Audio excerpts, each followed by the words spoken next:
Hello friends. कैसे हैं आप सब। उम्मीद करता हूं कि आपकी पढ़ाई ठीक चल रही होगी और सभी कुशल मंगल होंगे, है ना। आज का हमारा टॉपिक है भारतीय संविधान का निर्माण। ठीक है।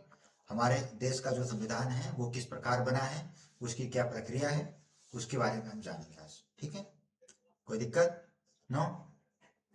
चलिए बढ़ते हैं आगे।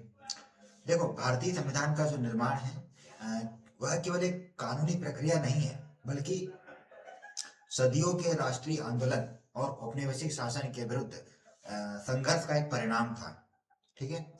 1934 में वामपंथी नेता एम एन रॉय ने सबसे पहले एक स्वतंत्र संविधान सभा का विचार प्रस्तुत किया था, जिसे बाद में कांग्रेस ने आधिकारिक रूप से स्वीकार कर लिया। ठीक है, क्लियर है। क्या है? भारतीय संविधान का जो निर्माण है ये केवल एक कानूनी प्रक्रिया नहीं है, बल्कि हमारे देश के जितने भी बड़े बड़े जो आंदोलन हुए हैं, खासकर राष्ट्रीय आंदोलन जो कि देश को आजाद कराने के हिसाब से हुए थे, और जो औपनिवेशिक शासन के विरुद्ध जो संघर्ष हुआ था, ये सबका परिणाम है ना। अब इसी के संदर्भ में 1934 में 1934 में एक वामपंथी नेता थे एम एन रॉय।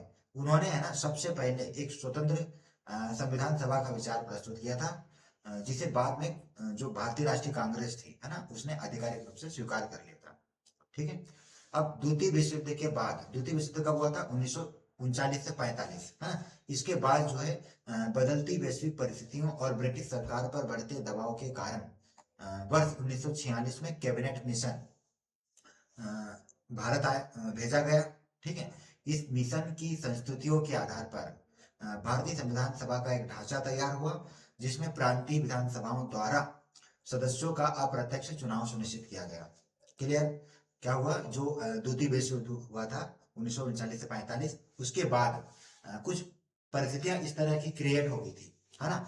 जैसे कि मान के चलो कि 1942 में भारत छोड़ो आंदोलन हो गया था, तो चलो वो तो पहले का है। ठीक है। उसके बाद फिर उसी टाइम पीरियड में हमारा जो द्वितीय विश्व युद्ध हो रहा था वो भी चल रहा था। उसके बाद हुआ, क्या हुआ कि 1946 में ना कैबिनेट मिशन भारत आया। ठीक है।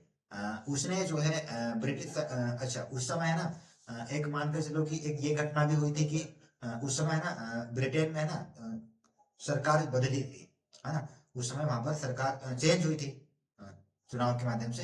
तो उसने भी, है ना, वो एक प्रकार से भारत के प्रति हितैषी थी। तो उसने सोचा कि जो विपक्ष की जो सरकार थी, जो मतलब पहले की जो सरकार थी, उन्होंने जो है भारत के ऊपर बहुत शोषण किया है ना, भारत के ऊपर शोषण किया है। तो एक काम करते हैं, भारत को आजाद करा देते हैं, हटाओ, है ना। तो उन्होंने क्या किया, एक कैबिनेट मिशन करके एक मिशन को भारत भेजा। ठीक है। और उसमें जो है उसके तहत उन्होंने भारत को एक संदेश देने की कोशिश की कि एक काम करते हैं, तुम पहले अपना एक संविधान एक संविधान बना लो अपना। ठीक है, संविधान सभा के माध्यम से। उसके बाद जब हमारा बन जाए, उसके बाद हम तुमको आजाद कर देंगे, है ना। तो इस तरीके से मतलब एक पूरी प्रक्रिया चली, उसके माध्यम से और उसमें ना कुछ प्रांतीय विधानसभा के जो सदस्य हैं, कुछ रियासतों के सदस्य हैं, तो और कुछ जो मुस्लिम लीग के सदस्य, ये सब मिलजुल कर एक हमारे देश का संविधान बनाया गया संविधान सभाओं द्वारा। ठीक है। और उसके बाद जो है अ, हमारा देश का संविधान बन गया, और फिर आगे अंग्रेज अपने वापस चले गए, है ना।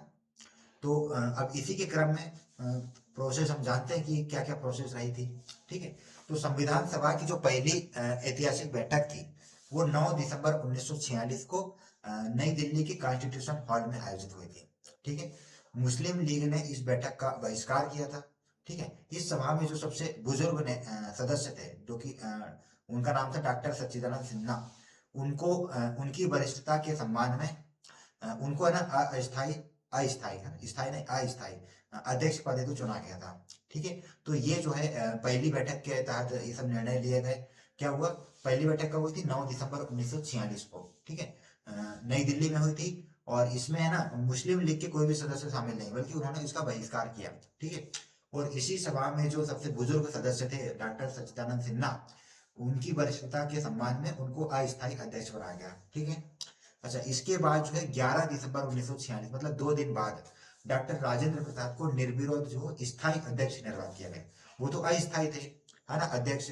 बाद में 2 दिन बाद 11 दिसंबर को डॉक्टर राजेंद्र प्रसाद को निर्विरोध जो है, मतलब उनके विरोध में और कोई नहीं था, ठीक है, उनको जो है स्थायी अध्यक्ष निर्वाचित किया गया। ठीक है। उनके साथ दो उपाध्यक्ष भी थे। तो वे कौन कौन से थे? एक एच सी मुखर्जी और एक थे वीटी कृष्णामाचारी। तो कृष्णामाचारी, है ना, एच सी मुखर्जी और वीटी कृष्णामाचारी। तो ये दोनों को जो है उपाध्यक्ष बनाया गया और डॉक्टर राजेंद्र प्रसाद को अध्यक्ष बनाया गया, है ना, किस दिन? 11 दिसंबर 1946 को।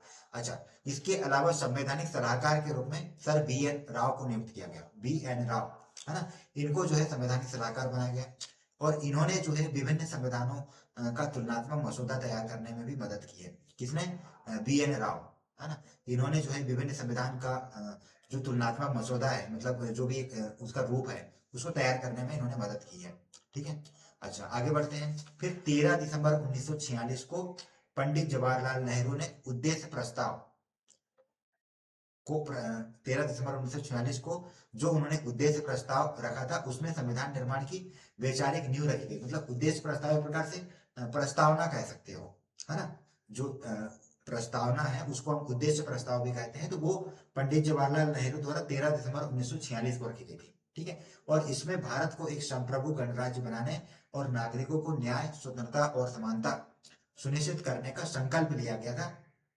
और यही प्रस्ताव जो है वर्तमान संविधान की उद्देशिका का वास्तविक आधार बना। मतलब जिसको हम उद्देशिका भी कहते हैं, प्रस्तावना भी कहते हैं, तो वो सब एक ही है ना। उसको इंग्लिश में कहते हैं प्रियम्बल। ठीक है, इंग्लिश में क्या बोलते हैं? प्रियम्बल।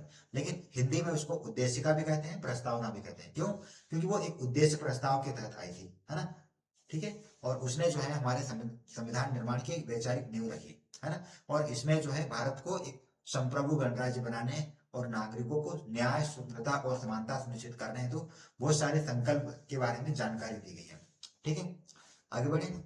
अब देखो, देश के विभाजन के बाद, देश का विभाजन कब हुआ था?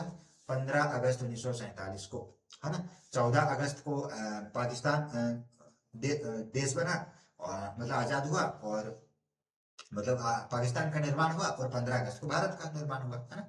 भारत को का 15 अगस्त को हम स्वतंत्रता दिवस मनाते हैं। तो संविधान के, देश के विभाजन के बाद संविधान सभा का पुनर्गठन हुआ। क्यों? क्योंकि कुछ सदस्य जो है पाकिस्तान में चले गए थे, है ना। मुस्लिम लीग के अधिकांश सदस्य जो थे वो पाकिस्तान में चले गए थे, है ना, क्योंकि पाकिस्तान एक अलग देश बन गया था। जब संविधान सभा का निर्माण हुआ तब तो भारत और पाकिस्तान सब एक ही था। लेकिन जब देश का विभाजन हो गया तो उसके बाद क्या हुआ? संविधान सभा का पुनर्गठन हुआ।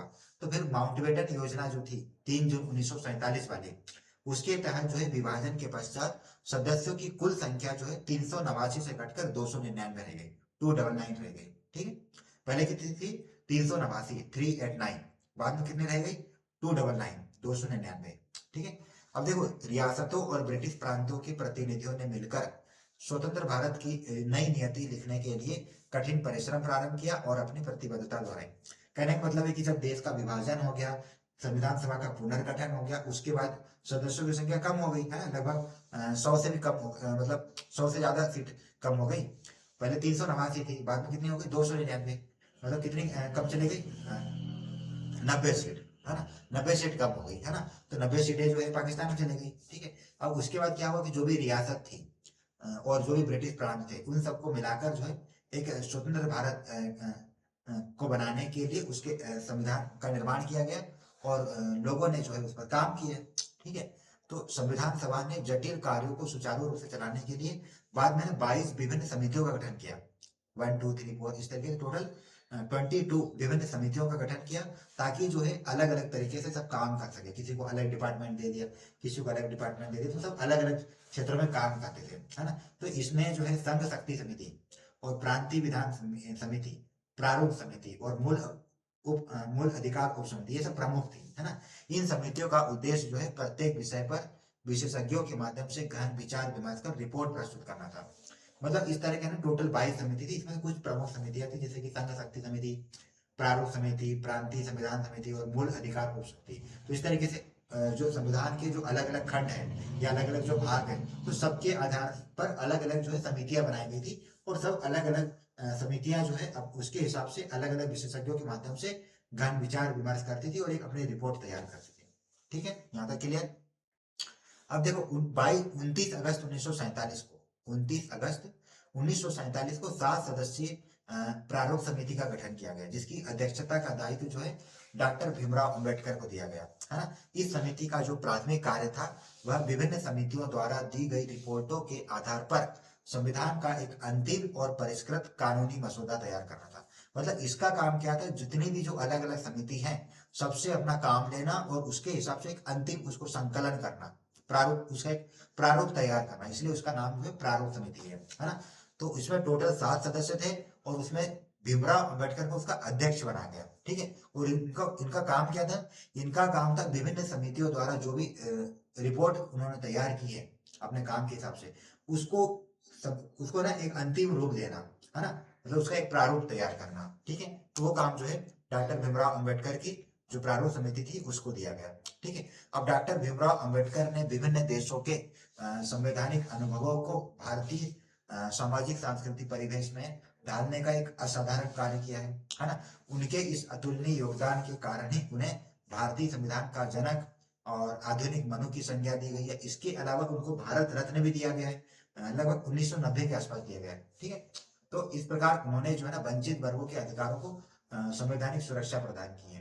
आज आपने सुना होगा डॉक्टर भीमराव अंबेडकर का नाम एससी और एसटी वर्ग में सबसे ज्यादा पॉपुलर है, क्योंकि उनको जो अधिकार वगैरह मिले हैं वो सब जो है उनकी बदौलत मिले हैं, क्योंकि भारतीय संविधान में उन्होंने इस तरह के बहुत सारे प्रावधान रखे हैं जो कि आज भी लागू है ना। तो इसलिए उनको भारतीय संविधान का जनक भी कहते हैं, उनको आधुनिक मनु भी कहते हैं, और उनको जो है भारत रत्न की उपाधि दी गई है, क्योंकि उन्होंने जो है देश के विकास में बहुत बड़ा योगदान दिया है ना। देश के जो वंचित वर्ग है उनके लिए बहुत सारे कानूनी अधिकार उपलब्ध कराए, ठीक। अच्छा, ये जो हमारा संविधान है इसके निर्माण में कुल 2 वर्ष 11 माह और 18 दिन का समय लगा, ठीक है। 2 वर्ष 11 माह और 18 दिन का समय लगा है। इस लंबी अवधि में कुल 11 सत्र हुए और लगभग 165 दिन तक संविधान के प्रत्येक शब्द और प्रावधान पर गंभीर चर्चा की गई। यह विश्व के इतिहास में सबसे अधिक विचार विमर्श वाला लोकतांत्रिक दस्तावेज माना जाता है ना। इस प्रकार से ये जो है पूरे विश्व में सबसे अधिक विचार विमर्श करने वाला एक लोकतांत्रिक दस्तावेज बन गया है। क्लियर। तो इसको बनाने में टोटल टाइम कितना लगा है, 2 वर्ष 11 माह और 18 दिन, ठीक है। 2 वर्ष 11 माह और 18 दिन लगा, और इसमें टोटल जो है कुल 11 सत्र हुए। इस पूरी लंबी अवधि में टोटल 11 सत्र हुए और लगभग 165 दिनों तक संविधान के प्रत्येक शब्द और प्रावधान पर गंभीर चर्चा की गई, ठीक है। इस प्रकार यह पूरे विश्व के इतिहास में सबसे अधिक विचार विमर्श करने वाला एक लोकतांत्रिक दस्तावेज माना जाता है, ठीक है। क्लियर। अच्छा, भारतीय संविधान सभा संविधान निर्माण के दौरान लगभग 60 देशों के संविधानों का गहन विश्लेषण किया गया। मतलब उस समय जो भी देश आजाद हो चुके थे और जिन जिन का भी अपना खुद का संविधान था, है ना, तो उन सभी देशों को मिलाकर कम से कम 60 देशों का जो संविधान था उसको अध्ययन किया गया, उसका विश्लेषण किया गया, और उनमें से जो भी इंपॉर्टेंट चीजें थी उनको हमारे भारत के संविधान में शामिल किया गया, ठीक है। हमने जो है ब्रिटेन से संसदीय प्रणाली ली है, अमेरिका से मूल अधिकार लिए हैं और न्यायिक पुनरावलोकन का प्रावधान लिया है, आयरलैंड से नीति निर्देशक तत्व का प्रावधान लिया है, और दक्षिण अफ्रीका से संशोधन की प्रक्रिया ली है। जो संविधान संशोधन की जो प्रक्रिया है वो दक्षिण अफ्रीका से ली है ना। इस प्रकार की जो सर्वोत्तम विशेषताओं को ग्रहण कर हमारे भारत को एक अलग रूप, भारतीय संविधान को एक अलग रूप दिया गया, है ना। तो इस प्रकार से हमारा जो संविधान है वो एक प्रकार से उधार का थैला है ना। मतलब हमने अलग अलग देशों से कुछ कुछ चीजें कॉपी की और उसको फिर हमारे भारत के संविधान में शामिल किया, है ना। चलो नेक्स्ट क्या है, संविधान सभा जो है केवल पुरुष नेताओं का समूह नहीं है, ठीक, बल्कि इसमें 15 महिला सदस्यों की भी सक्रिय भूमिका थी। मतलब इसमें देखो आजादी से पहले टोटल कितने थे, 389, लेकिन आजादी के बाद कितने हो गए, 299। तो 299 में से 15 जो है महिला सदस्य थी, है ना। आंकड़ों के हिसाब से देखा तो बहुत कम है ना। लेकिन फिर भी 15 महिला ठीक है, अब जितना काम चलाते हैं उससे, है ना। तो इनकी भी अपनी भूमिका थी, और इनमें कुछ प्रमुख कौन कौन सी थी, जैसे सरोजनी नायडू थी, है ना, जो कि आगे चलकर मुझे लगता है उत्तर प्रदेश की राज्यपाल थी, है ना। और इनको स्वर कोकिला भी कहा जाता है सर, है ना। देखना पड़ेगा, मतलब अच्छा कुछ नाम है ना, नाइटिंगल, फ्लोरेंस नाइटिंगेल, ऐसा कुछ इनको उपाधि दी गई है ना। एक राजकुमारी अमृत कौर है और एक विजय लक्ष्मी पंडित। तो ये प्रमुख महिलाएं हैं। इन्होंने जो है लैंगिक समानता और सामाजिक न्याय के मुद्दों को मजबूती से उठाया, जिससे भारत में महिला सशक्तिकरण की नींव पड़ी, है ना। तो ये जो है कुछ प्रमुख महिलाएं हैं, जैसे कौन कौन सी, सरोजिनी नायडू और राजकुमारी अमृत कौर और विजय लक्ष्मी पंडित, ये 3 प्रमुख महिलाएं हैं। और टोटल जो है उसमें 15 महिला सदस्य थे, ठीक है। और इन्होंने जो है महिलाओं लैंगिक समानता और सामाजिक न्याय के मुद्दों को मजबूती से उठाया महिलाओं के संदर्भ में, ठीक। चलो नेक्स्ट क्या है। भारत के मूल संविधान को प्रेम बिहारी नारायण रायजादा ने अपने हाथों से इटैलिक यानी तिरछी शैली में लिखा था।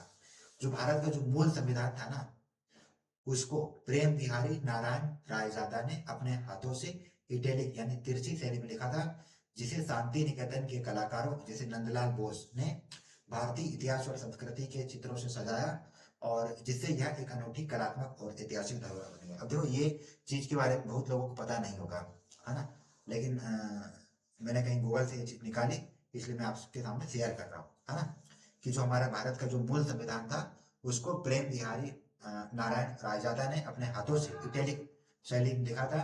और इसके बाद जो है शांति निकेतन के कुछ कलाकार जैसे कि नंदलाल बोस, है ना, नंदलाल बोस, इन्होंने भारतीय इतिहास और संस्कृति के चित्रों से इसको सजाया, और जिससे यह एक अनूठी कलात्मक और ऐतिहासिक धरोहर बन गया है, ठीक है। अच्छा आगे बढ़े। देखो संविधान सभा की जो भी बहस वगैरह है या डिबेट्स है, उनका जो है अपना एक ऐतिहासिक महत्व है, ठीक है। प्रत्येक अनुच्छेद पर मतदान से पहले सभा में पक्ष और विपक्ष में तर्क दिए गए, ठीक है।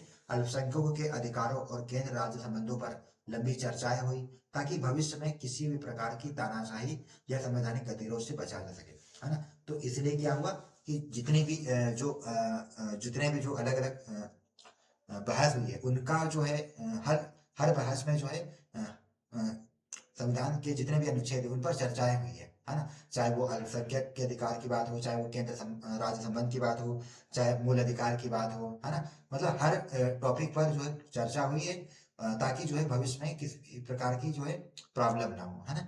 क्लियर। अच्छा 26 नवंबर 1949 को भारतीय संविधान को अंतिम रूप से स्वीकार किया गया। अंतिम रूप से स्वीकार किया गया कब? 26 नवंबर 1950 को, और इसे अंगीकृत, अधिनियमित और आत्मार्पित किया गया। इसका मतलब क्या है कि मतलब उस दिन जो है अंतिम रूप से तैयार हो गया था, और उसका कुछ भाग जो है लागू कर दिया गया था। बाकी कुछ भाग जो है 26 जनवरी 1950 को लागू किया गया, है ना। जो बहुत इंपॉर्टेंट चीजें थी, उनको जो है 26 नवंबर 1950 को तत्काल लागू कर दिया गया, लेकिन कुछ चीजें को 26 जनवरी 1950 को लागू किया गया, ठीक है। तो 26 जनवरी 1950 जो है हमारे लिए बहुत इंपॉर्टेंट दिन है, ठीक है। इस दिन हम संविधान दिवस मनाते हैं। क्या मनाते हैं? संविधान दिवस। और 26 जनवरी को हम गणतंत्र दिवस मनाते हैं, ठीक है। तो 26 नवंबर 1949 को भारतीय संविधान को अंतिम रूप से स्वीकार किया गया, और इसे अंगीकृत, अधिनियमित और आत्मार्पित किया गया, ठीक है। इसी कारण प्रत्येक वर्ष इस दिन को संविधान दिवस के रूप में गर्व के साथ मनाया जाता है। उस समय जो है सभा के 284 सदस्यों ने हस्ताक्षर किए थे। 284 टोटल कितने थे? 299। तो उसमें तो बीच में से कुछ लोगों की डेथ हो गई थी, है ना। कुछ लोगों की डेथ हो गई थी, और कुछ लोग छोड़ भी दिए होंगे, है ना, ज्यादा काम के दबाव की वजह से, या कोई बीमार पड़ गया होगा, तो इस कारण से अ, कुछ लोग जो है कम भी हो गए थे, है ना। तो टोटल टोटल 299 थे आजादी के बाद, लेकिन उसमें कुछ लोगों की डेथ हो गई थी, कुछ लोग कम हो गए थे, है ना। तो इस तरीके से टोटल जो है 284 लोग उपस्थित थे, उन्होंने हस्ताक्षर किए, और फिर इसको लागू कर दिया गया, ठीक।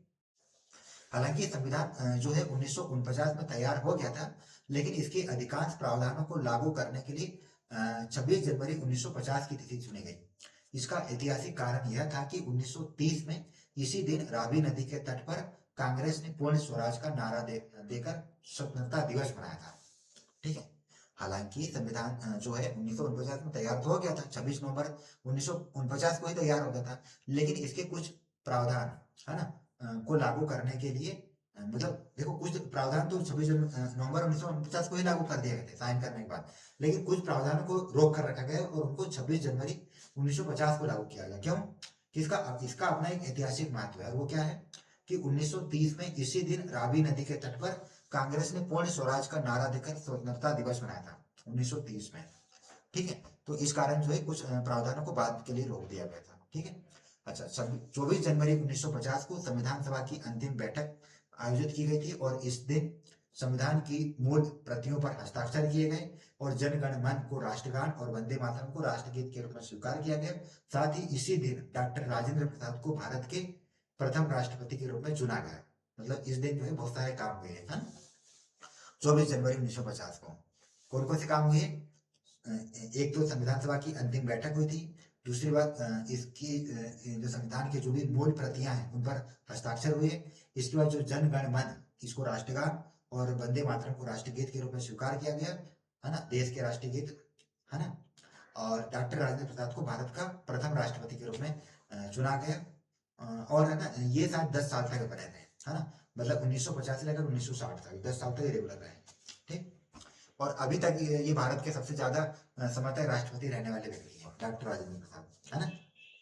चलिए, अच्छा, मूल संविधान में कुल 395 अनुच्छेद, मतलब 395 आर्टिकल, है ना, 22 भाग और 8 अनुसूचियां थी। यह विश्व का सबसे विस्तृत लिखित संविधान बना क्योंकि इसमें केंद्र और राज्यों दोनों के प्रशासनिक ढांचों का बारीकी से वर्णन किया गया था। इस प्रकार यह दस्तावेज भारत की राष्ट्रीय एकता और अखंडता को बनाए रखने का सबसे बड़ा कवच है। मतलब आज भी हमारा जो भारत है ना, वो इसी संविधान के आधार पर चल रहा है ना। इसी के हिसाब से हमारा पूरे देश पर कंट्रोल चल रहा है। ठीक है, कंट्रोल हो रहा है या कंट्रोल है। ठीक। तो जो मूल संविधान था उसमें टोटल कितने अनुच्छेद थे? 395।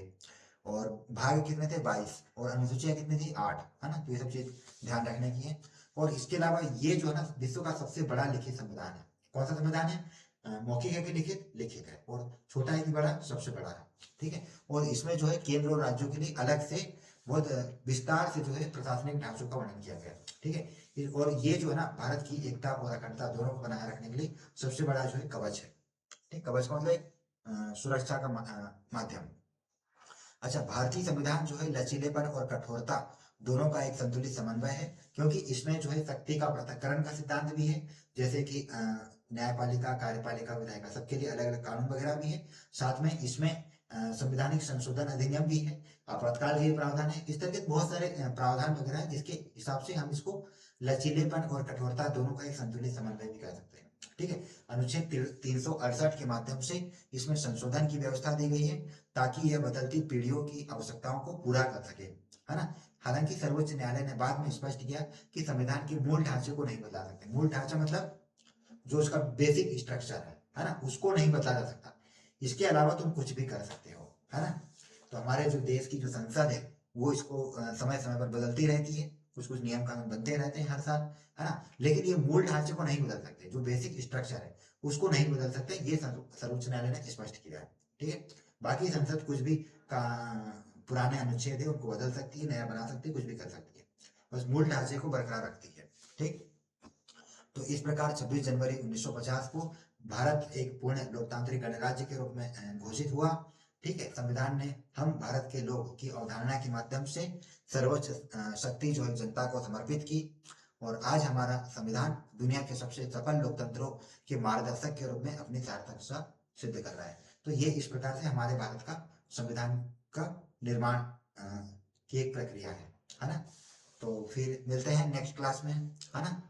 उम्मीद करता हूँ कि आपको बहुत अच्छे से समझ में आया होगा। मैंने एक एक टॉपिक पर, एक एक पैराग्राफ पर बहुत अच्छे से चर्चा भी की है और आपको बहुत अच्छे से समझाया भी है ना। तो उम्मीद करता हूँ कि आपको सारा समझ में आया होगा। अब मिलते हैं हम नेक्स्ट क्लास में। ठीक है, थैंक यू।